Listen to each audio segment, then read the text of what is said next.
ஆப்பம் செய்கிறது இவ்வளோ ஈஸியா அப்படின்னு சொல்கிற அளவுக்கு நம்ம இன்றைக்கி ஒரு சூப்பரான ஆப்பம் தான் பண்ண போகிறோம். அதுக்கு சிம்பிளாக பார்த்தீங்கன்னா ஒரு கடலைக்கறி வச்சுருக்கோம். இன்றைக்கி இந்த ரெண்டுமே எப்படி ஈஸியாக டேஸ்ட்டாக பண்ணலான்னு பற்றி தான் பார்க்க போகிறோம். 1 கிளாஸ் பச்சரிசி, 1 கிளாஸ் இட்லி அரிசி, ஒரு அரை கிளாஸ் உளுந்து, ஒரு அரை ஸ்பூன் வெந்தயம் சேர்த்துக்கலாம். சேர்த்துட்டு ஒரு 4லேருந்து ஒரு 5 மணி நேரம் நல்லா ஊறி வரட்டும். ஒரு 2லேருந்து ஒரு 3 தடவை நல்லா கழுவிட்டு அதுக்கப்புறம் ஊற வச்சிடலாம். மாவை கரெக்டான பதத்தில் அரைக்கிறதும் அதுக்கு டேஸ்ட்டுக்காக என்னென்ன சேர்க்குறங்கிறது தான் இந்த ஆப்பமே.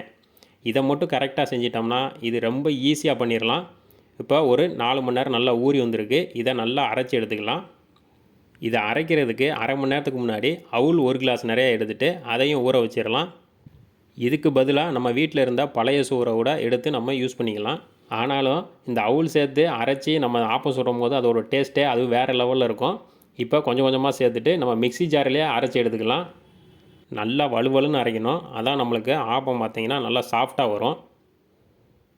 இப்போ பார்த்திங்கன்னா ஒரு ரவுண்டு அரைச்சாச்சு. இன்னொரு ரவுண்டில் கொஞ்சமாக அரிசியையும் அப்புறம் பார்த்திங்கன்னா அவுளையும் சேர்த்து அதையும் நல்லா அரைச்சி எடுத்துக்கலாம்.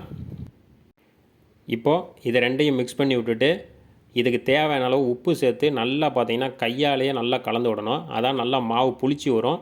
பார்த்திங்கன்னா ஒரு 8லேருந்து ஒரு 10 மணி நேரத்துக்கு நல்லா மாவு வச்சோம்னா புளிச்சு வந்துடும். அதுக்கப்புறம் எடுத்து நம்ம ஆப்பம் சுடும் போது தான் அது நல்லா டேஸ்ட்டாகவே இருக்கும். இப்போ சூப்பராக மாவு ரெடி ஆயிடுச்சு. நல்லா மிக்ஸ் பண்ணி வச்சுருவோம். ஒரு 8லேருந்து ஒரு 10 மணி நேரம் கழித்து திறந்து பார்க்குறோம். மாவு பார்த்தா தெரியும் நல்லா புளிச்சு வந்திருக்கு.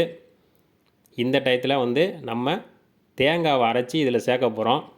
அதுவும் பார்த்திங்கன்னா இன்னும் டேஸ்ட்டை நல்லா எடுத்து கொடுக்கும். அதனால தான் அதுக்கு நம்ம ஒரு அரை மூடி தேங்காய் எடுத்துருக்கோம். அது சின்ன சின்னதாக கட் பண்ணி நல்லா பேஸ்ட்டாக அரைச்சிக்கலாம். அரைச்சிட்டு இதிலேருந்து தேங்காய் பாலை மட்டும் எடுத்து நம்ம அந்த மாவோடு மிக்ஸ் பண்ணிக்கலாம். இதை மாவோடு மிக்ஸ் பண்ணதுக்கப்புறம் ஒரு அரை மணி நேரம் நல்லா மிக்ஸ் ஆகி வரட்டும். அந்த டைமில் நம்ம ஆப்பத்துக்கு சைடிஷாக பார்த்திங்கன்னா கடலைக்கறி அதையும் வச்சு செஞ்சு முடிச்சிடலாம். இப்படி ஒரே டயத்தில் ரெண்டையும் செஞ்சு குடிக்கும்போது நம்மளுக்கு ஸ்பீடாக வேலை முடியும். இப்போ தேங்காய் பாலை சேர்த்து நல்லா கலந்து விட்ருவோம். இப்போ ஒரு அரை மணி நேரத்துக்கு அப்படியே இருக்கட்டும். ஒரு தட்டு போட்டு மூடி வச்சிடலாம். இப்போ நம்ம கடலைக்கறி பண்ண ஸ்டார்ட் பண்ணிடலாம். இப்போ நம்ம 1 கிளாஸ் நிறையா கொண்டக்கடலை எடுத்து வச்சுருக்கோம். அதுவும் பார்த்திங்கன்னா ஒரு 7லேருந்து 8 மணி நேரம் நல்லா ஊறி இருக்குது. இப்போ இதை ஒரு தண்ணி பாத்திரத்தில் மாற்றி நல்லா வேக வச்சிடலாம். கொண்டக்கடலை முங்குற அளவுக்கு தண்ணி சேர்த்துக்கலாம்.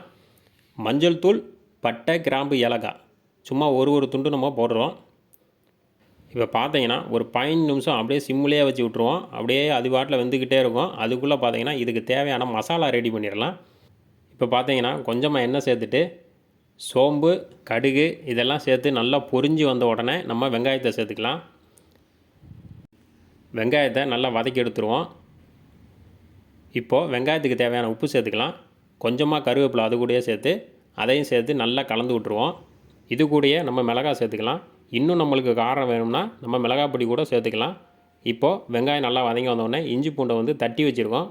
அதையும் சேர்த்து நல்லா வதக்கிடலாம். மீடியம் சைஸில் ஒரு 3 தக்காளி சின்ன சின்னதாக கட் பண்ணி வச்சுருக்கோம். அதையும் சேர்த்து நல்லா வதக்கி விட்ருவோம். தக்காளி நல்லா மசிஞ்சு வரணும். கொண்டக்கடலை நம்மளுக்கு சூப்பராக வெந்து வந்துருச்சு. இப்போ அதையும் சேர்த்துக்கலாம். சேர்த்துட்டு நல்லா கலந்து விட்ருவோம். இப்போ பார்த்திங்கன்னா இதுக்கு ஒரு தனியாக ஒரு மசாலா அரைக்கணும். அதை அரைச்சி ஊற்றும் போது இதோட டேஸ்ட்டே வேறு லெவலில் இருக்கும். சின்ன வெங்காயம், தேங்காய், சீரகம் 1 ஸ்பூன் சேர்த்துக்கலாம். வீட்டில் அரைச்சா குழம்பு மசால் பொடி இருக்குது, அதையும் சேர்த்துக்குருவோம். அப்புறம் பார்த்திங்கன்னா காரத்துக்கு மிளகாய் பொடி நம்மளுக்கு எவ்வளோ காரமாக வேணுமோ அந்தளவுக்கு நம்ம சேர்த்துக்கலாம். கொஞ்சமாக கசகசா அதையும் சேர்த்து நல்லா பார்த்திங்கன்னா பேஸ்ட் மாதிரி நல்லா அரைச்சி எடுத்துக்கலாம்.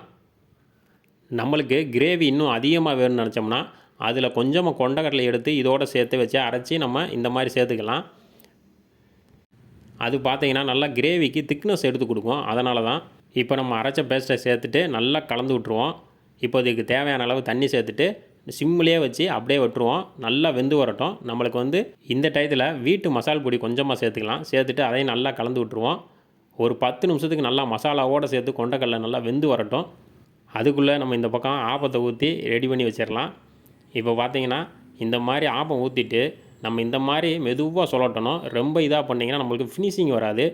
ஆப்பத்தில் ஃபினிஷிங் ரொம்ப முக்கியம். அதான் நம்மளுக்கு பார்த்திங்கன்னா பார்க்குறதுக்கு நல்லாயிருக்கும். சாப்பிடும்போது எக்ஸ்ட்ரா ஒரு 2 சாப்பிட்லாம் அந்தளவுக்கு இருக்கும். இப்போ ஒரு மூடி போட்டு சிம்லேயே வச்சு ஒரு 2 நிமிஷம் அப்படியே விட்டுருவோம். ஒரு 2 நிமிஷம் கழித்து திறந்து பார்க்கலாம். அவ்வளோதாங்க, சூப்பரான ஒரு ஆப்பம் நம்மளுக்கு ரெடி ஆயிடுச்சு. அப்படியே எடுப்போம், மெதுவாக எடுக்கணும். சிம்லேயே வச்சு நம்ம ஆப்பம் சுடும்போது அது ஒரு பார்த்தீங்கன்னா சூப்பராக ரெடியாகி வருங்க. பார்த்தாலே தெரியும் உங்களுக்கு எவ்வளோ சூப்பராக ஆப்பம் வந்திருக்குன்னு. இப்போ நம்மளுக்கு ஒரு பக்கம் கடலைக்கறியும் ரெடி ஆயிடுச்சு. இப்போ பாருங்கள், கடலைக்கறியும் பார்த்தீங்கன்னா எவ்வளோ சூப்பராக திக்காக இருக்குது பாருங்கள். இந்த கடலைக்கறிக்கும் நம்ம தேவையில்லாத எந்த மசாலாவும் சேர்க்கலை. நம்ம வீட்டு மசாலா தான் மட்டும்தான் சேர்த்துருக்கோம். டேஸ்ட்டும் பார்த்தீங்கன்னா அவ்வளோ சூப்பராக இருக்கும் சாப்பிட்றதுக்கு, தொட்டு சாப்பிட்றதுக்கு. இந்த மாதிரி ஈஸியான ரெசிபிலாம் வேணுன்னா நம்ம சேனலை சப்ஸ்கிரைப் பண்ணி வச்சுக்கோங்க. லைக் பட்டனை தட்டி விடுங்க.